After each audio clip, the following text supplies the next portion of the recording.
നമസ്കാരം. ഇന്ത്യൻ ജനതയെ നടുക്കിയ മോദിയുടെ ഒരു പ്രസ്താവനയായിരുന്നു 1000-ൻ്റെയും 500-ൻ്റെയും നോട്ട് നിരോധിക്കുന്നു എന്ന വാർത്ത. സാധാരണക്കാരെ ഏറെ ബുദ്ധിമുട്ടിച്ച ഈ വാർത്തയ്ക്കെതിരെ ഒട്ടനവധി പ്രക്ഷോഭങ്ങൾ നടന്നുവെങ്കിലും 2000 രൂപയുടെ നോട്ട് വന്നതോടെ അതെല്ലാം കെട്ടടങ്ങുകയായിരുന്നു. എന്നാൽ ഇപ്പോൾ സോഷ്യൽ മീഡിയയിൽ ഏറ്റവും കൂടുതലായി പ്രചരിക്കുന്ന ഒരു വാർത്ത മോദിയുടെ അടുത്ത പ്രഖ്യാപനമായ 2000 രൂപയുടെ നോട്ടും പിൻവലിക്കുന്നു എന്നതാണ്. ഇതിനെതിരെ ഒട്ടനവധി പ്രതിഷേധങ്ങളും ട്രോളുകളും സോഷ്യൽ മീഡിയയിൽ ഇപ്പോൾ തരംഗമായിരിക്കുന്നു. എന്നാൽ ഇപ്പോൾ വന്ന റിസർവ് ബാങ്കിൻ്റെ പ്രഖ്യാപനം 2000 രൂപയുടെ നോട്ട് ബാൻ ചെയ്യുന്നു എന്നത് ഒരു വ്യാജ വാർത്തയാണെന്നതാണ്.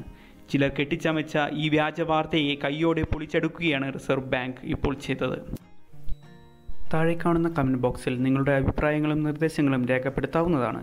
കൂടുതൽ വാർത്തകൾക്കും വിശേഷങ്ങൾക്കുമായി ഞങ്ങളുടെ ഈ ചാനൽ സബ്സ്ക്രൈബ് ചെയ്യൂ.